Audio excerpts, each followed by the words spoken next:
Yo, what's happening people? I'm Era from EraTheProducer.com and welcome back to the channel.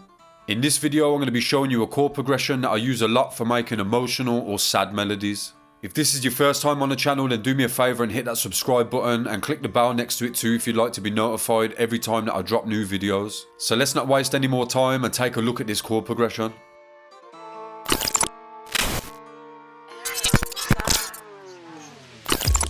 The chord progression I'm going to show you today is the 1, 6, 5, 7 and it's going to work in any minor scale. I'm going to be using the A minor scale because it contains only white keys and it's going to help keep things simple for the video. So the first thing we need to do is to work out exactly what these numbers mean, and to do that I'm going to jump over to the piano roll and explain things in the easiest way possible.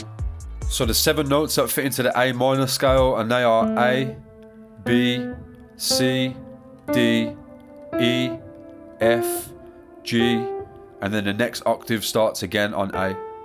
I chose to use the A minor scale because it contains no flats or sharps, and like I said, it's just going to help keep things simple. So in order to make this 1, 6, 5, 7 progression, we first need to lay down the notes that correspond with those numbers. So I'm just going to get rid of this A, and I want you to think of these notes from A to G as the numbers 1 to 7.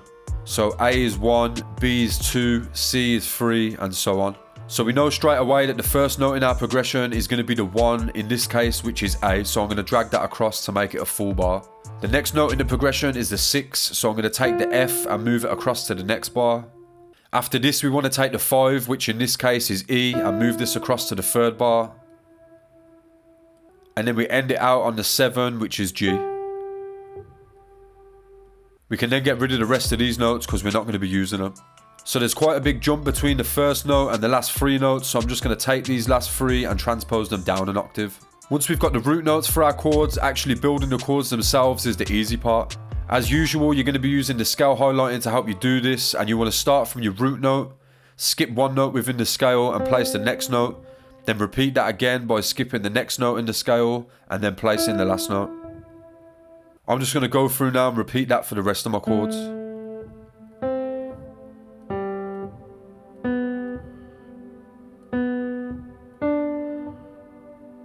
What I then like to do is to take all of the root notes from each chord and copy them down by an octave to add some nice low end frequencies to the final progression.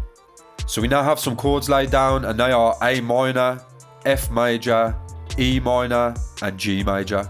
An easy way to tell the difference between major and minor triads is the gaps between each of the notes.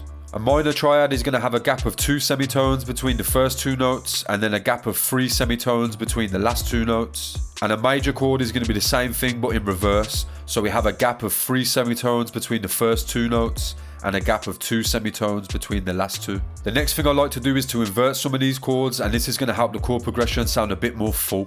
To do this, I'm just going to take the middle note from each chord and transpose them up an octave. And once all that's been done, we now have a chord progression that sounds like this.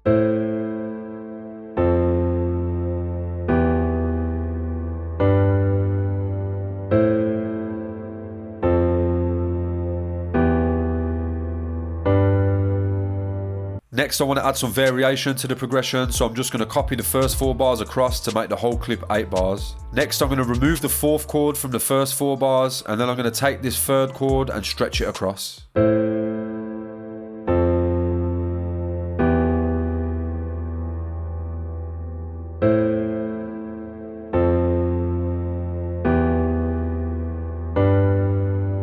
From here you can then go on and add passing and supporting notes, and all this means is notes that are going to help you go from one chord to the next. There aren't really many rules when it comes to this step. You just want to make sure that you're staying within your scale and not jumping up or down too much, and it's going to sound good.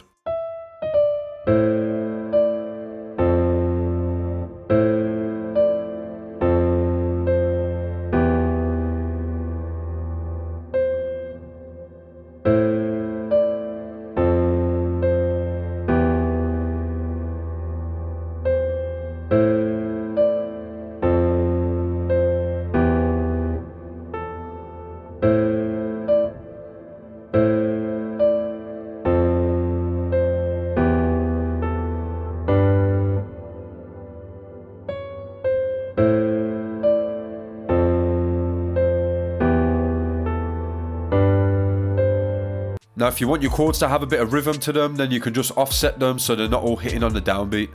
Doing this is actually a lot more simple than it sounds. I'm just going to take all of the top notes from each chord and move them across a little bit.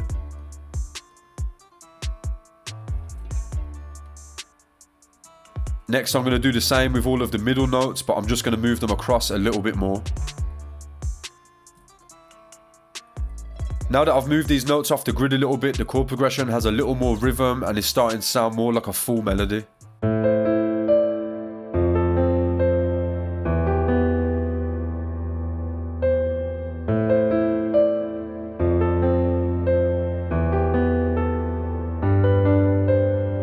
All I'm going to do to finish this melody is add a top line or counter melody to it, and this is going to help the chord progression sound more unique.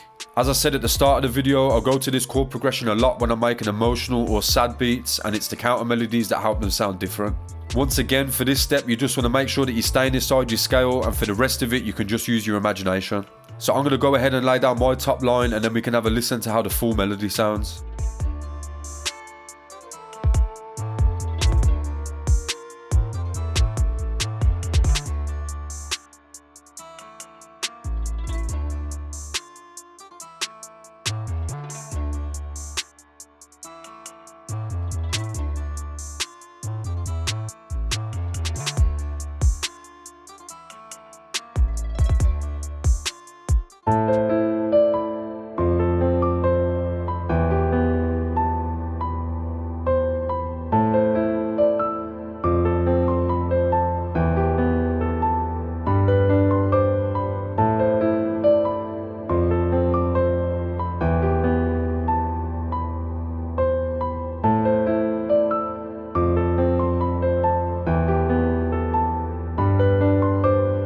So there it is, that's how you can use the 1, 6, 5, 7 chord progression to make emotional melodies. Hopefully you took something away from this video, and if you did, then make sure to smash the like button before you leave. And if you're new to the channel, then please consider hitting the subscribe button too. I'm slowly creeping up on 1,000 subscribers, and as soon as I get there, I'm going to be planning a giveaway to give back to you guys for all of your support. Massive shout outs to anybody that made it all the way to the end of the video. Thanks again for watching, and I'll catch you in the next one.